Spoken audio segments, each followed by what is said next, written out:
Wow. Good afternoon, everybody. And if you're live, thanks for joining. And if you see this later, thanks for checking it out. This is actually my first attempt at a live podcast. I have done two tape recorded ones, one with Sarah Keller and one with Dave Savage. Both of them were great, gave fantastic content, but in both of them, I had quite a bit of production challenges, very primitive. So this is the first time we're trying to step it up a little production value. Hope you like it. You know, I'm using a different platform, different technology. We're trying to stream live on all platforms. I don't think it's working on Instagram, but we're trying to stream live on all platforms. And so it's fun. So thanks for being on the first one. I promise you we'll have a few wobbles, but no big deal. So thanks for joining me on Friday. I got a few things here. First, leading up to the podcast, it's another thing. We try to make some announcements about the podcast. I promised that I would have a reveal. I said I would do a reveal. I would do an announcement, and I have a guest. So the reveal is I'm really happy with my new brand logo, mostly for social media, though we'll use it in some other areas. And for that, I want to thank David King and Little Nessie.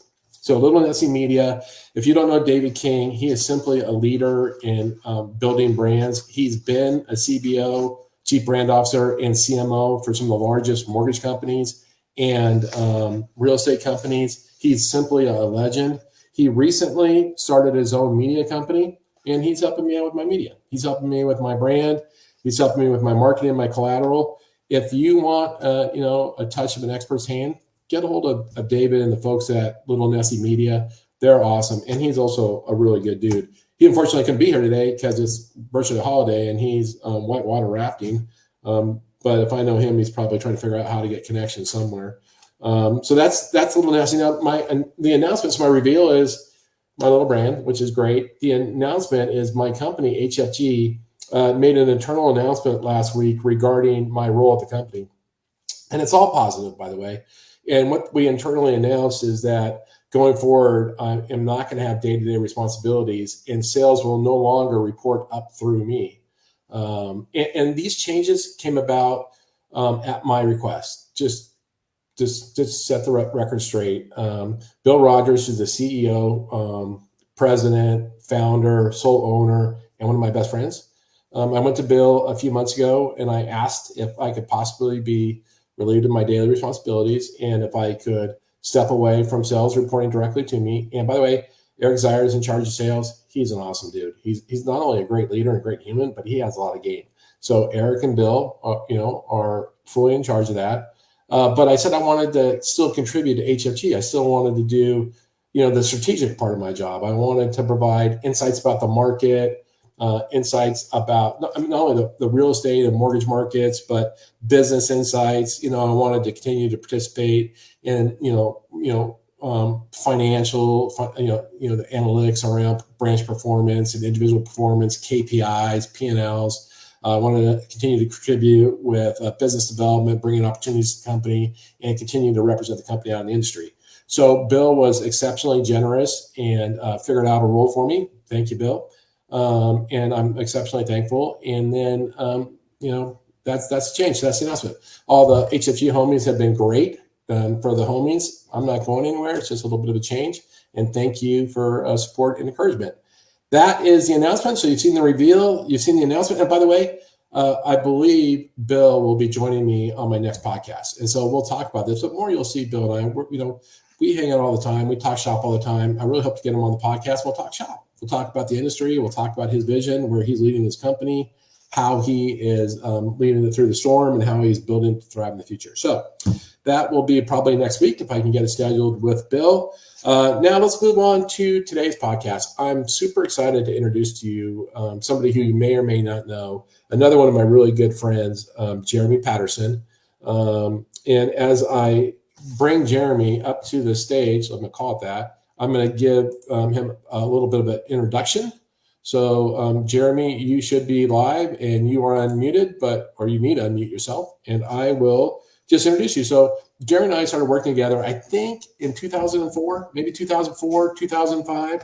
Exciting time. A long time ago, might have been a little earlier than that. We were at a small IMB. Jeremy had moved over from a call center, if I remember right, Jeremy, and you were eager to, kind of earn your chops as a fully sourced retail loan officer, elevate your game. It was really great working with you back then. We worked together for about 8 years. In that 8 years, we probably worked at 4 or 5 or 6 different companies, mainly because, during the Great Recession, our companies were going out of business at the rate of every 6 months or being bought or something. And so the name changed. But we went through different companies until Jeremy made the decision to change companies for another opportunity. And by that time, while we had still worked at the same companies, he no longer reported to me. And he really, he's really gone through this massive growth. And one thing you learn about Jeremy, he constantly is working on his craft, constantly trying to get better. He's a little bit like me in some ways. I live in the gap, not in the gain. Jeremy lives in the gap. We both have a little bit to learn about that. But today, Jeremy, I think you've been with Fairway about 6 years. You have your own branch at Fairway. In the pandemic peak years, you were plus $80 million every year. You might even hit 100. I know you're over 80 for a couple of years. And then here in the storm, you're still doing $40 million or more. I could have that off. I think you did around 40 last year, I'm pretty sure. And then the thing that's probably even more impressive, and you can correct me if this is wrong, Jeremy, I'm about to toss it to you. I think you have a unique distinction in that your branch made money every single quarter since you've had it. Upturn, downturn, and is that right? And then I'll Yeah, hey Ron. That is right. It wasn't that we just made money. We stayed in the black, right? I think that was the key with every branch, right? As things are shifting and moving around us, right? It was one of the hardest things to do, and that came as a surprise. Where you just stay in the black, you do the right stuff as leaders, and you find a way to make it work. Yeah, because one of your values is to contribute to your company, and you made a ton of sacrifices to do that. Okay, so Jeremy, did I miss anything? If you were going to introduce yourself, we didn't practice. This is, we're getting better, but we're not practice. Anything you would add? No, I think that was good. I think I think the only thing I would add is I think you're overestimating my production a little bit, which, being the honest guy that I am, like, oh man, it feels uncomfortable, but closer to 30 million instead of 40. But I think that, in this market space, we just got to understand that life changes, things changes, and now's the time to get back to reality and get going. I appreciate that humility, Jeremy, but when I made up those numbers, just to let you know, I was using Modex. Oh. And so Modex said you did $33.5 million last year. I don't think that captures all of your production. So yeah, you're probably right. But I will make up numbers. I'm like ChatGPT. Like, if it's convenient, I'll just make it up. Well, I just want to make sure that people know I'm very conservative in what I do. All right, so Jeremy, let me just go a little bit deeper as you introduce yourself. What makes you special, man? What makes you tick? What's your passion? Tell us. Yeah, I think one of the coolest things about us and what we do is just our passion to serve others, right? I think that it's a servitude idea. And the idea really for us is, we're going to do loans great, and we're going to crush them, and we're going to do them quick, and we're going to do it all right. But I think what separates us from most, I have no problem helping a client make a fantastic decision around home ownership, because they should be homeowners, right? It's one of the most important things that we do. I think on one of your previous, podcasts, or you mentioned something about being the Sherpa of the home ownership journey, right? And I think our jobs as originators aren't just to close loans, it's to help consumers understand where they might want to go to close those loans if we can't, and if it doesn't make sense, right? Like, a couple of years ago, I think we all knew we were getting, beat up in ARM product, right? Like, all of us were really kind of navigating through that a bit. And for me, instead of telling a consumer, no, this doesn't make sense, it's let me help you understand what an ARM is and how it might work, and this is where you should go. Because our jobs are not to limit people from home ownership and wealth growth, it's to help them understand how to do it. And sometimes that means us not doing the loan. So if you count that amount of volume we did, Ron, you look at the amount of production that we referred out because it was better for the consumer, like it's a whole different thing. So that's really what makes us special. It's the conversations around, building wealth through home ownership and really doing the right thing by the consumer. So that's what's super special with us. Yeah, that's great. And you're super dialed in. Like you have a very structured process for your clients and your referral partners. But I mean, you have a buyer presentation that you've used Yeah. forever. You evolve it, but it's super not slick, but informative, and you're very intentional on your relationship management and all those kind of things. And we'll talk about that in a little bit. But let me ask you this: you are, I say you master your craft, right? You're constantly chiseling the stone, trying to figure out how to get better, pounding the stone, kind of thing. And part of that, I mean, you've been coached a lot. I mean, you've been in the core level 3. You've been Duncan. You're constantly seeking. Now, you don't stay in any one coaching modality forever. You get what you think you need, and then you get a new input, right? Yep. But how does that? When you talk about pounding the stone and working on your craft, how does that all? What's your strategy there? Yeah, I think when it comes to when you say strategy, you mean what we're doing, or kind of around the coaching Your piece of personal why we do what we development do. strategy, and why do you keep getting coached, and what's your pursuit for constantly working on your craft? Why are you doing it? What's the Yeah, I think that the biggest thing that we're doing it for is because we gotta serve people, right? I think there's so much misinformation and education out there that the reason I do it is for that. At this point in our career and in our lives, we don't really have to anymore, but we choose to because we want to, which is kind of fun. And when it comes to coaching, man, I think the reason I coach as often as I do and the people I surround myself with is because I think once you take what you can from a coaching, kind of like core is a good example, and their strategy and structure around building a team and what they do. And I think all that is really important, but I think it's also time sensitive. I think depending on what the market's doing, depending on what the future looks like, we have to continue to change it, and different leaders pop up at different times to help us. So that's the purpose of moving coaching around and taking what I can from every morsel of time from people. That's great. What are you working on now? From a personal development standpoint, what are you working on now?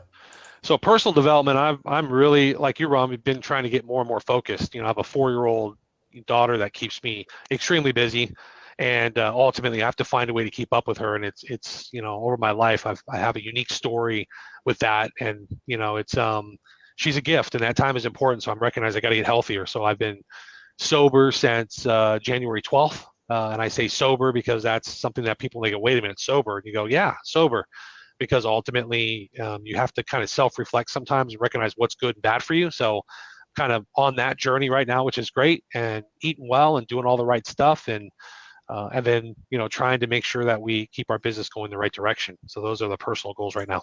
And just to clarify, when you say sober, everybody, Jeremy's not a giant drinker. It wasn't like he's an alcoholic. Sober means he's not drinking any alcohol. Like it's the purity thing. It's not, it's not like you had a problem. You just are trying to elevate your game, right? Yeah, no, and I think that it's a different level, right? So just like your reaction when somebody says sober, it means different than saying I'm going to take a 30-day break. Yeah. Like I'm going, okay, it's just not good for me, and I go, okay, like just cut it out, be done with it. Like there's other things that all of us do in life that we go, okay, well, it's not bad, it's not like, but could we be better? Yes. So there you go. Okay, I'm going to be better. That's awesome. And Jeremy, we went through this, and thank you.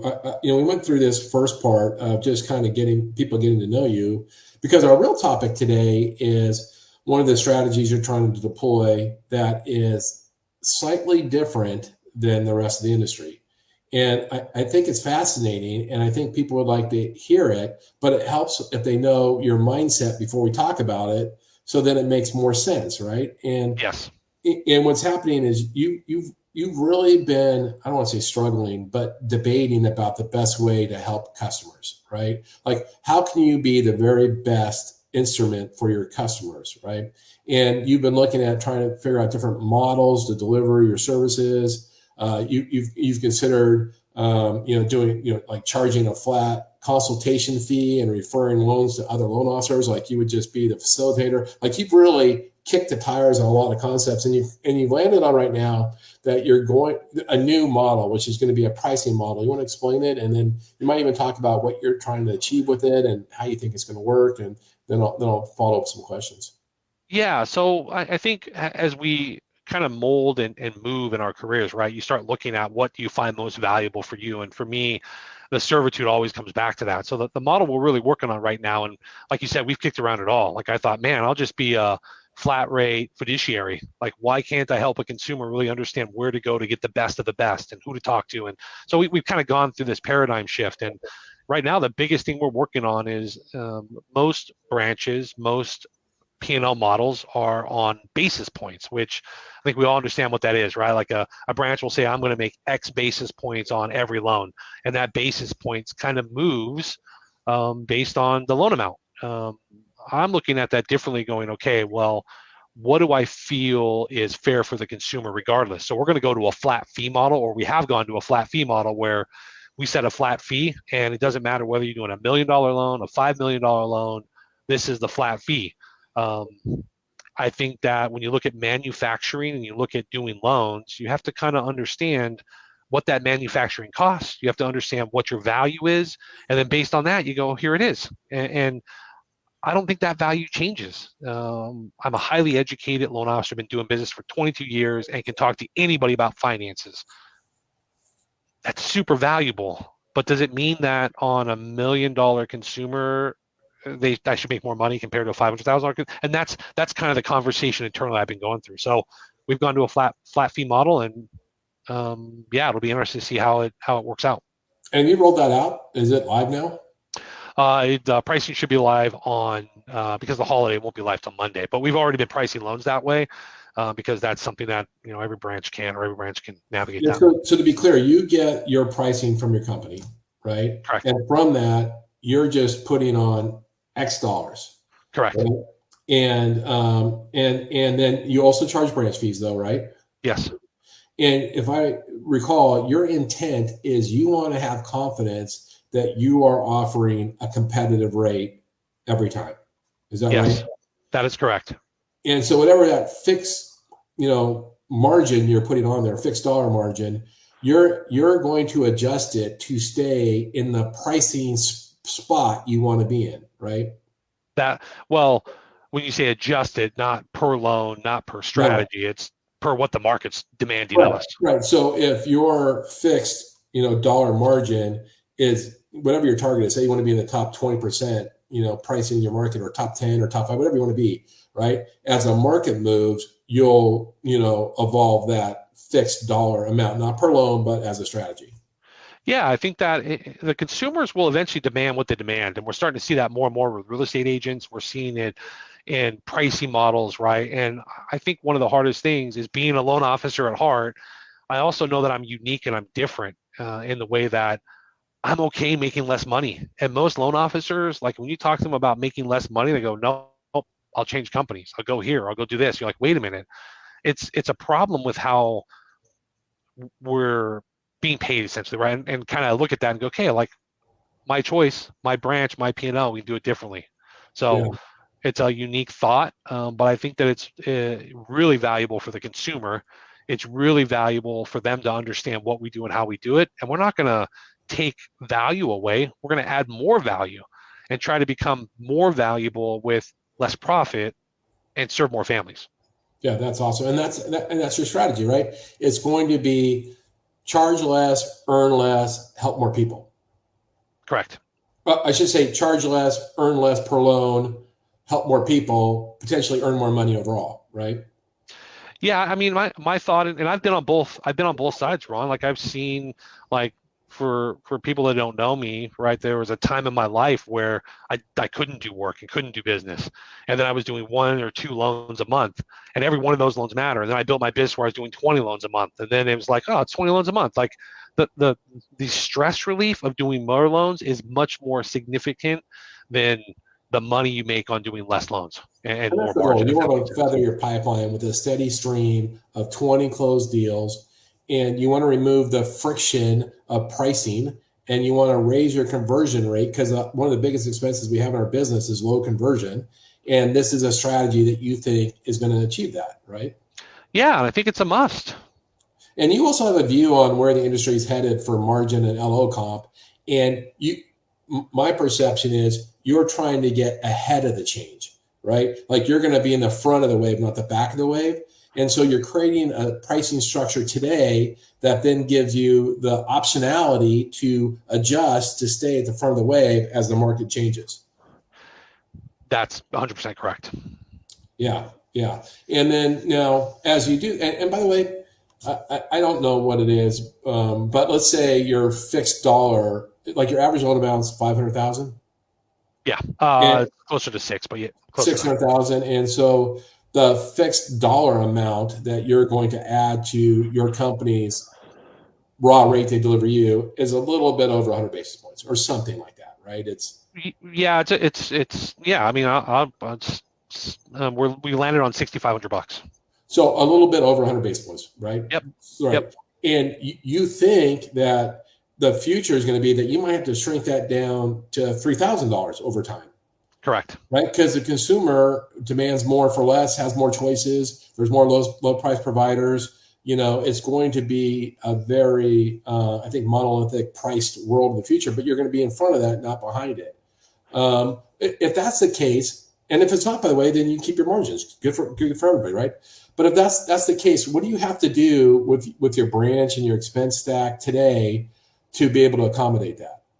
Yeah, so the most important thing in our branch is all expense, right? You have to watch expense. So um, I think you know this, Ron, but I'm a huge budget guy in my personal life and my family, right? We save money, we work on cash. Like I'm a unique guy. You're an So when you envelope think guy. You're a Dave Ramsey guy. I'm an envelope guy, yeah. So people laugh at me when my I friends go know. to get dinner and they're like, "Hey, you got to go to the envelope," and I'm like, "Well, yeah, actually, I do."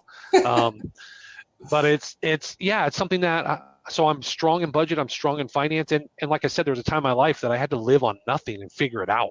Um, Yeah. so nowadays with a branch P&L, you go, okay, well, you look at that and go, okay, what are you not leveraging to build more value to the consumer, either convert higher or drive more transactions or relationships. And um, if it's not doing that, it's cut out.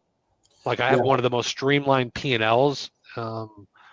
I'm being told I have one of the most streamlined P&Ls, and I watch it closer than most. Yeah. And, Jeremy, we talk about this all the time, but I believe, that frivolous expenses are friction to your borrower, and it's a disservice. Now, investments that add value make sense, but just frivolous expenses, it's like we're betraying the customer and creating fiction. And I know you're trying to squeeze those out. So what would it look like if you think the future market squeezes down to where you can only charge $3,000, which is half a point all in, by the way, that's not your comp. That's half a point to cover all your To the expenses. Yeah, And that's to the branch. Yeah, that's to the yeah, branch, right? That's right. before a loan officer even paid. And it's crazy to think that way, but the only thing that solves that is implementation of technology, right? Streamlining follow-up, streamlining, you got to streamline everything. Yeah. Um, and you're going to have to get really, really good at more volume and serving more people, serving more families. It's got to Yeah. come with it. And to be clear, let's say, the way you are establishing it, so price on a Monday is you have 105 basis points branch margin, but you got to pay all your branch expenses out of that, and then you get paid. And it makes sense if you go from doing 10 loans a month to 20 loans a month or to 25 loans a month, right? And then that makes sense. That's the strategy, right? But Correct. there's another component of this. So one, you're positioning yourself to be competitive and to be able to get to volume and scale, right? But there's another, I know there's another strategy behind it that has to do with integrity, right? And this is a Yeah, big part of it. yeah. It's so weird, Ron, as we talk about this, and I have conversations with my company, I have conversations with the pricing, you know, model, and we kind of talk through this. One of the hardest things that I'm challenged with is my integrity of does an uneducated consumer have the right to pay more money for our product, right? When you start looking at it, right? Does it make sense that a consumer that is more well educated, understands how to shop for a mortgage, gets a better deal?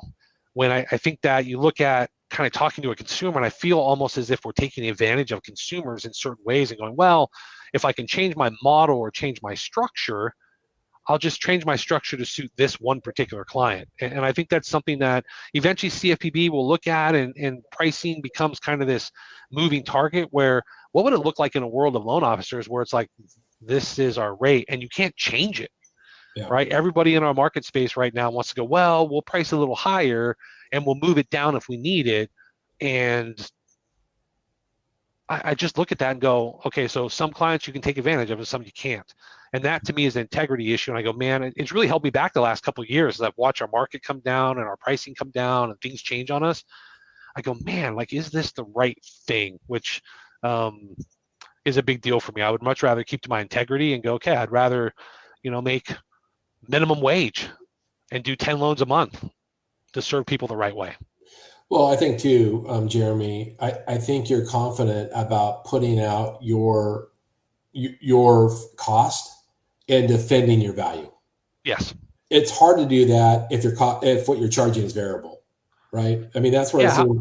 Does your value vary? Like, yeah, but that's the right? part I don't quite understand. And it's great because my team is on board. We understand why we're doing what we're doing. And they're like, yeah, that makes a lot more sense. So it gives us a lot more confidence when we're talking with consumers and knowing it. Now it puts us out of pricing sometimes, right? Like what if you're doing a $200,000 loan? Yeah. Because you're not, I mean, your flat fee is your flat fee. So where Right. it's 100 basis points on a $600,000 loan, it's 300 basis points on a $200,000 loan. So, Correct. which is just simply declaring yourself that you're not going to serve that part of the market. Yeah, and in our market, it's unlikely you see that anyways. But yeah, you kind of look at that and go, okay, now I'd love to get that branch fixed margin down lower, and it will happen as we start doing more volume. The idea would be not to leave it there. It'd be okay. Now we're kind of streamlining more. We've got more revenue. How do we get it cheaper? How do we do it better? How do we serve the client at a higher level? Stronger, right? Stronger, faster, cheaper, right? Yeah. And then, okay, so today on Tuesday, you get, a loan, $800,000 loan. Yep. And let's say $800,000 VA loan, and you Yep. give them your best price out the door, right? And Yep. you give them the pitch on how you're going to serve them, and lender for life, all that kind of stuff, and you give them the Jeremy bear hug, and they're feeling it, and then they go home and they get pitched by 8 other lenders, and another lender undercuts your rate. What do you do? You got to keep it. You keep it where it is. You don't undercut it. So you're not going to do a PE in that scenario. You're going to go, Mr. Borrower, this is my fee, and this is why I need to charge my fee, right? This is why I'm different. This is why you should pay me, but I can't afford to cut my fee, right? Is that what you're Yeah. going to do? Yeah, because ultimately, if I could cut my fee, why shouldn't I cut it now? Yeah. Yeah. Right? Should it be fixed in? And Ron, it's a bit of hedging, right? For people that are watching this and understand kind of how BIPs work, right? If you think about it, there aren't branches or revenue tools that you can do it any differently, right? I mean, in the broker model, in the broker space, you can do borrower paid, but then your borrower paid is the same thing. So when you start comparing side by side, you go, okay, I'm not, when you look at that scenario, Ron, I'm not worried about the pricing because ultimately we're stronger than 90% of people out there because I'm willing to do it practically. I can't say for free because you're not doing it for free, but you're doing it at a space that others won't go because they're not willing to do it. Like you'd be asking in that situation, be asking a loan officer to make 40 basis points, 30 basis points. They're not Yeah. going to advertise that. Yeah. Yeah. Although a call center, the average comp in a call center is like 30 basis points. So, Yeah.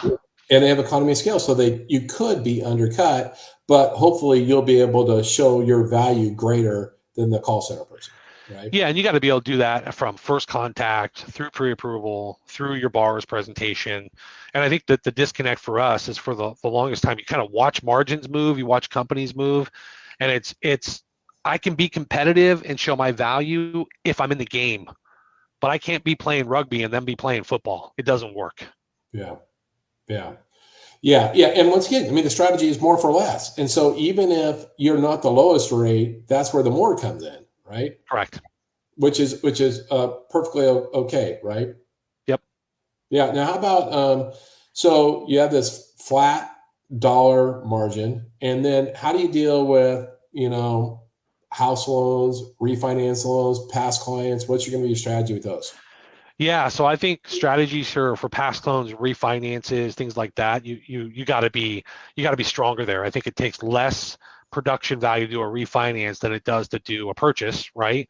And I think that number's got to be cut in half. I think you have to find a way to do it in a way that you're serving your consumer at a very high level because we're also competing with servicers.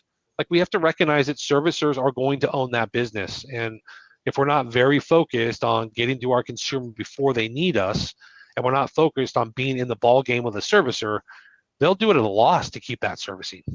Yeah. Like, do you want to do refinances or not? And that's kind of the thought you have to have. And I think as loan officers, we're going to have to look at that very clearly. So have you set up your fixed dollar margin for refis yet?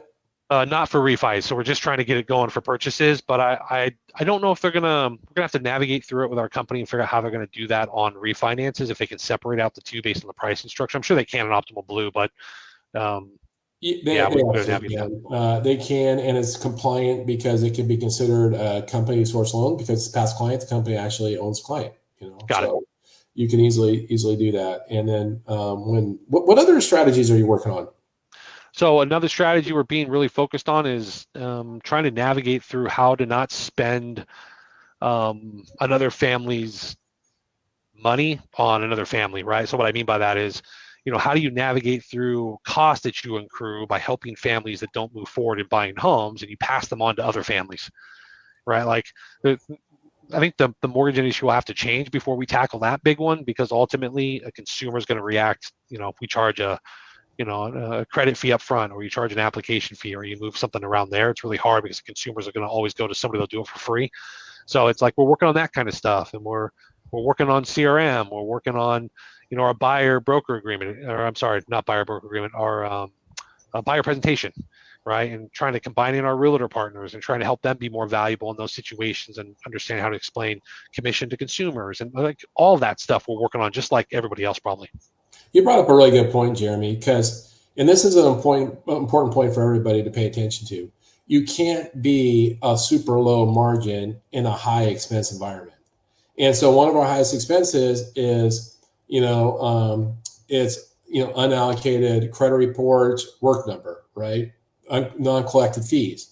And if you're converting 20% of your credit reports to close, that means you got this giant overhead expense, that 80% that what Jeremy's saying is charging to somebody else, right? Somebody else's fees are covering that. And so, Jeremy, you're trying to be this low price provider. You're trying to solve those things, and you're considering all sorts of things like charging an application fee, some sort of compliant fee, so that the people whom don't close with you pay their own way for your services while they're engaged with you. Is that right?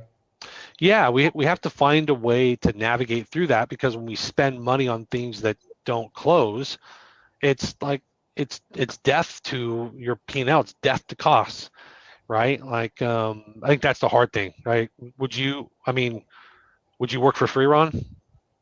Yeah, I would prefer not to work for free. Yeah, I wouldn't. Like, would you show up and be like, oh, like if you talk to a consumer, it's like, all right, would you work for free? Like, would you show up to work and they're not going to pay you for a week? Are you good with that? And the answer is no.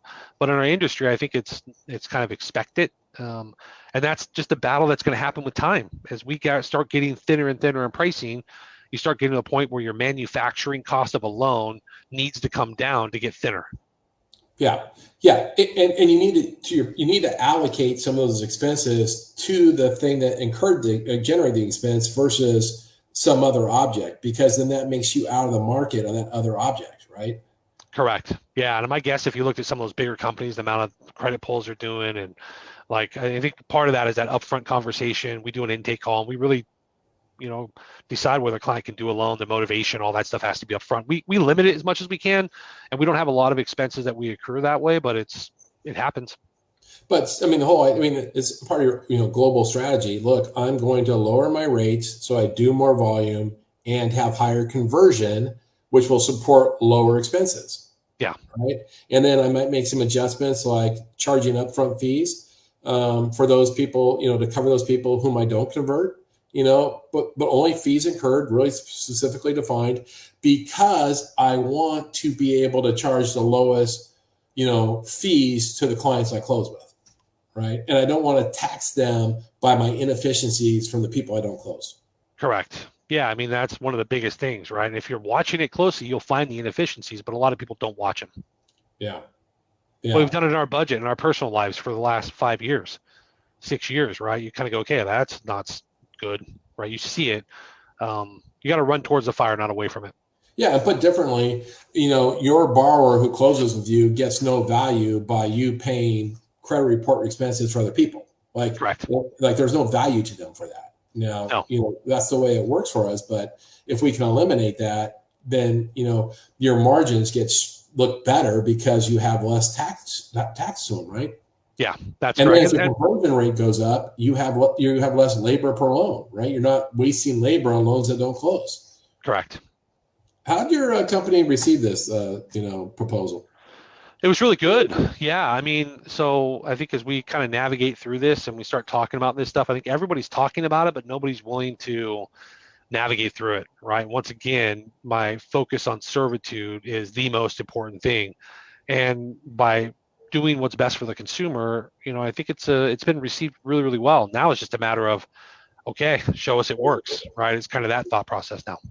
Yeah, and I almost said this absolutely the wrong way. I probably will still anyway. I mean, you're just not some desperate loan officer with no volume. I mean, you're an accomplished loan officer with a lot of volume. You have exceptional presentation tools, and you have a highly designed customer experience journey. You're very engaged with the past clients. You're not doing this out of desperation. You're doing this out of principle, right? Yeah, and it's funny because a lot of people I talk to, people that know me really well, understand how strong fiscally we are. They understand what we do for our consumers, right? They understand we do have a buyer presentation. We do sell on value. We don't sell on, I'm going to be the cheapest. Yeah. But I think that eventually my heart gets in the way of that too, Ron. Like if I tell somebody, hey, they comparison shop us, they find somebody cheaper, right? Am I going to just not help them? Yeah. If they have a problem or have a question, they call me, I'm just going to ignore the phone call, right? So I think that it's not about being the cheapest. It's about going, okay, how do we really pay close attention to this to where I don't have to use the brain space in it all? Yeah. Yeah. And I mean, Jeremy, you were early, out in the financial literacy. I mean, you've been doing financial literacy seminars out in the public for years. Yep. Right. Your buyer consultation is really a financial plan surrounding home ownership. You have, I think you still have large quarterly, customer events. You're exceptionally philanthropic. You're a leader, in a bunch of different charities and community. I mean, so like I said, this is just your overall, it's part of your values, of how you want to serve a client. And it doesn't mean you don't care about money, because your idea is I serve them better, I help more clients, we all win, right? Yeah, that's exactly right. Yeah, it's not that I want to live on nothing, right? That's not the point, right? The point is to do what's best for the consumer and have it resonate with them and be competitive in a space where you just go, okay, I don't have to worry about it anymore. Like Ron, we've all been through it as loan officers, right? You lock a loan and you're concerned, you don't know if your pricing's there. They go to the bank, they find somebody cheaper, they move in the middle of it. The one thing that saves loan officers rear ends is speed. Yeah. Right now, if you have to close a loan in 12 days, 10 days, clients don't have the opportunity to move around. Yeah. And that's definitely a strategy that has evolved the last couple of years. I mean, there's a legion of loan officers. Their goal is to close a loan in 11 days. Yeah. Everyone, whether the borrower wants it or not. Like, my defense against being poached is to get this loan closed and to move so fast that it takes the borrower's breath away and they don't have the ability to move, even if they wanted to, even if somebody seduced them with the best rate and fee.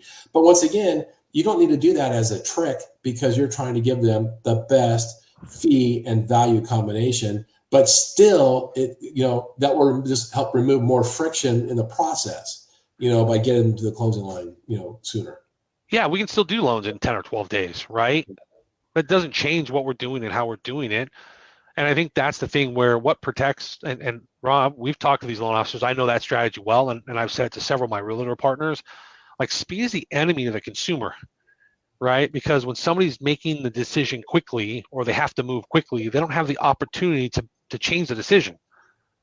And I think as the market changes, right, that the market was so busy anyways, we had to move quickly. But as the market starts to shift a little bit and you start to get more of the 30-day closes, you get but when somebody's coming to you and saying, hey, let's just close it in 10 days, it's like the consumer can't shift or move. Yeah. Yeah. Like, how does a consumer shop when they go into escrow? Well, they should have shopped before. Well, they didn't have all the numbers. Like, how do they shop? Yeah. Hey, I would be remiss, and if I didn't ask you, how are you helping your agent partners with the whole NAR settlement? Like, what are you saying to them? How are you helping them? Yeah, we had a meeting actually on Wednesday with a couple partners, and we're doing a lot of different things. So one, I'm really trying to help real estate agents understand the value of doing a really solid presentation, right? Where to meet a client, what does the experience look like when they first talk to clients, right? I think that they now have to become the pros at understanding not only the buyer broker agreement, but understanding how to show their value to a consumer in a way they're not used to. We're also really focused in on the difference between brand and sales, right? Over the last 5 years, their brand would get them the opportunity for a client, and it would also close a deal for them. Mhm. Now their brand is getting them a phone call and a conversation, but it's not getting them the sale because they have to sell them on why they're more valuable than the other agent willing to do it cheaper. So we're having a lot of conversations around that. So, um, and then also being available to do buyer presentations with them, having our realtor partners be involved in our buyer presentations when they want to plug in. And we have that with our consumers because we're also making sure that every one of their clients understand they get us because we're a team with our partner and our agent. So we're working on that. So it's a lot of scripting. It's a lot of conversation. I love that brand versus sell. That's awesome. Did you come up with that? That's great.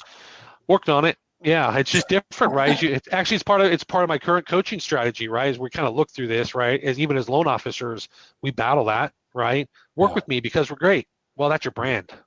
yeah, yeah. It's so true. Do you have any other topics you want to cover? This has been great. You're knocking it out, man. I'm so Yeah. glad to have you on.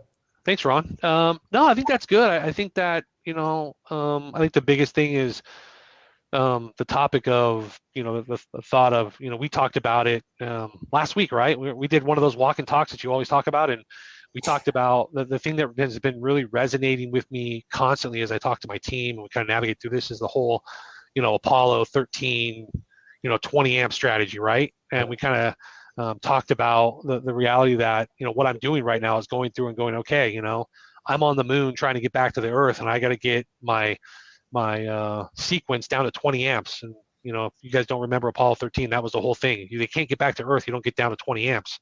So as I go through my P&L, I constantly look at it and I look at what we're doing and everything we're doing. I'm going, okay, how do we get down to 20 amps? Because I'm not going to land this plane if I'm not at 20 amps.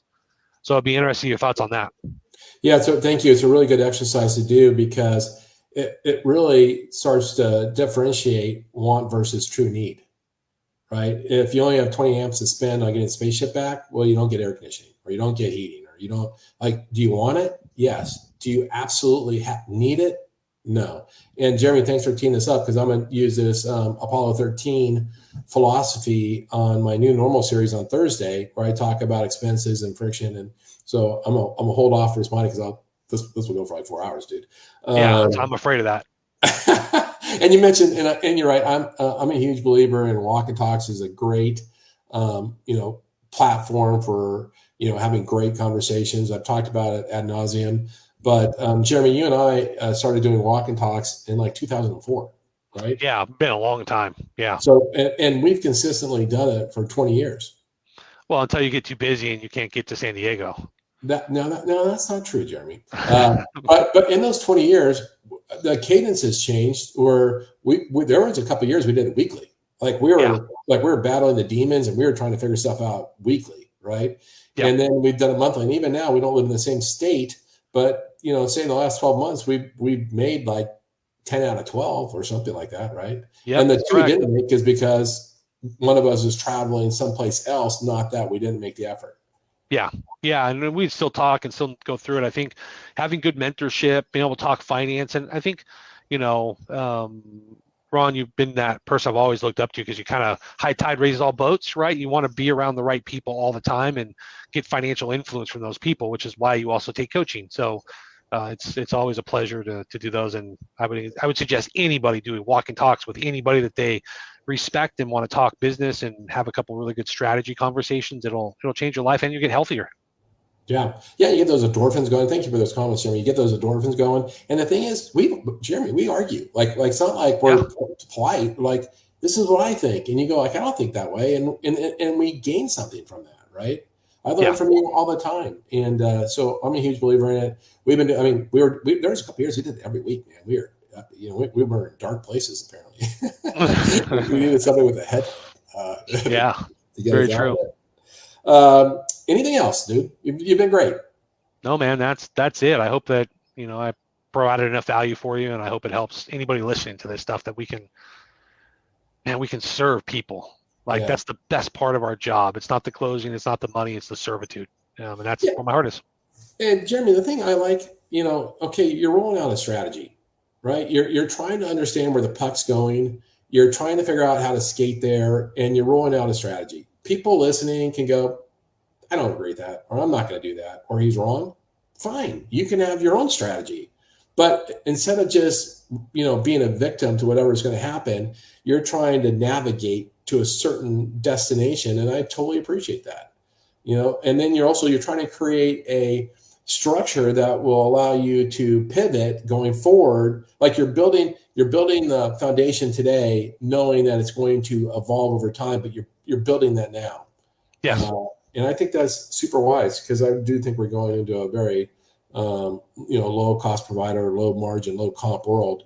It will take us some time, but the consumer is going to be empowered, and completely empowered. All right, brother. Anything else you want to just bring up before we start wrapping this up? No, man, that's it. Yeah. And just for everybody watching, as you look at Jeremy's background, it's somewhat austere. Trust me, he's made plenty of money.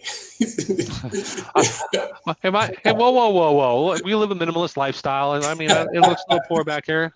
And we got just did a furniture in the background, bare walls. It's not that bad, everybody. Well, we just did do a remodel, so we're trying to figure out a way of what we want on the walls after our remodel. So. Yeah, that's awesome. Jeremy, I appreciate you. I appreciate everybody that tuned in today, whether you listen live or if you're listening to recording. I am up for your feedback and, encouragement. If I didn't push a button, if the sound's off, if we come across red face, let me know. We can definitely work on it. It's a constant improvement on this part. I'm super excited about the future, for the industry, for each one of us.